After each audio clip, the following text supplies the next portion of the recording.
الكارثه اللي بتحصل قدامنا في الفيديو دي تقريبا كده ممكن تسبب لك حرق من الدرجه الثالثه. لو عايزين تعرفوا هي بتعمل ايه علشان تخلي بالكم محدش يعمل اللي هي بتعمله ده خالص، تابعوا معايا الفيديو. لو انتوا اول مره تشوفوني، انا الاء جمال، سكين كير اند هير ثيرابيست، ويلا بينا اعرفكم ايه هي الكارثه دي.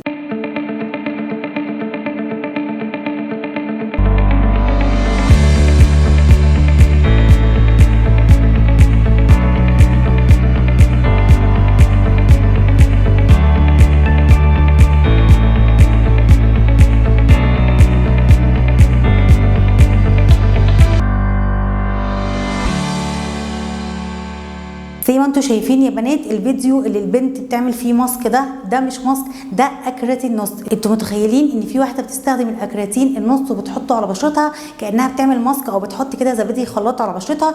وزي ما انتوا شايفين كاتبه ايه، كاتبه لو محتاج ان بشرتك تنور وتكون زي الازاز حطي الاكراتين النص زي ما انا عامله كده، وكمان حطيه تحت عينك. اولا الاكراتين النص ده مشتق من مشتقات فيتامين ايه. قبل ما نحطه لازم نعمل اختبار حساسيه، ما ينفعش نهائي نحطه قبل اختبار حساسيه. ولو اول مره نحطه على بشرتنا لازم نبدا الاول بالتركيز الربع، ما ينفعش نبدا ان احنا بنعمله بتركيز نص.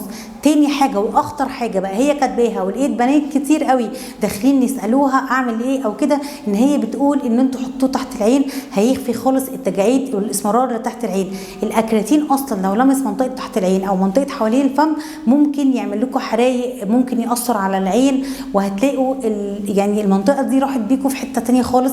ما تسمعوش كلام اي حد، ما تاخدوش براي اي حد. دلوقتي البلوجرز والناس اللي عندهم فولورز كتير بقوا بيدخلوا فعلا بيعجنوا، عارفين العجن، هم بيعجنوا. لازم تسمعي نصيحه من متخصص. ازاي بقى استخدم الاكراتين ده، واصلا المفروض استخدمه في ايه؟ الاكراتين ده الناس بتستخدمه لو عندهم رؤوس بيضاء او رؤوس سوداء او دهون، وكمان في ناس بتحب ان هي تحطه على بشرتهم علشان يوحد لون بشرتها، يدي نضاره وبيعالج علامات العجز في البشره. طيب استخدمه ازاي؟ المفروض اصلا زي ما قلت لكم في البدايه بستخدم الاكراتين الربع. لازم بعمل اختبار حساسيه. بعمل اختبار حساسيه ازاي؟ عن طريق ان انا باخد حته قد دي كده بالظبط وبحطها ورا ودني، وبعدين بستنى لمده نص ساعه. لو لقيت الحته دي ما عملتش اي احمرار او حسيت ان انا عاوزه اهرش كده، الاكراتين ربع هيكون مناسب معانا.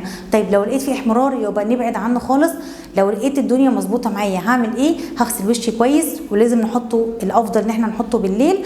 هنجيب حته زي الحته اللي انا مسكتها كده، لو عاوزه احطه على وشي كله علشان ادي نضاره او اشيل اثار حبوب، هنحط طبقه خفيفه جدا على البشره، وهنبعد خالص زي ما قلت لكم عن تحت العين وحوالين الفم، وهنسيبه لمده نص ساعه. بعد كده هنغسل بشرتنا، ولازم نحط مرطب بعديه. في ناس كمان بيحطوا مرطب قبليه وبعد كده بيحطوه وبعد كده بيحطوا بعديه، برده الطريقه دي صح. طيب لو انا عندي حبوب وعايزه اعالج الحبوب بس، يبقى هنحطه على الحبوب فقط، وهنحطه برده ببشرتنا اول استخدام لمده نص ساعه. بعد كده هنغسله ونحط مرطب.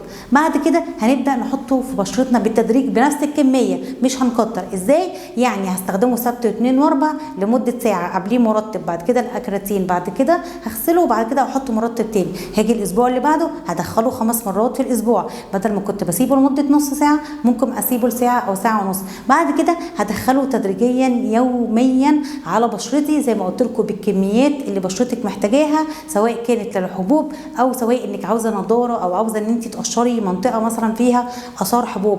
لو افرض انا حطيته بعد ما عملت اختبار حساسيه، بس بعد ما عدى ساعه او ساعه ونص حسيتي ان بشرتي محمره، اغسليها على طول وحطي زنك اوليف، ان شاء الله هترطب لك بشرتك. لازم لو هتخرجي الصبح تحطي سان بلوك.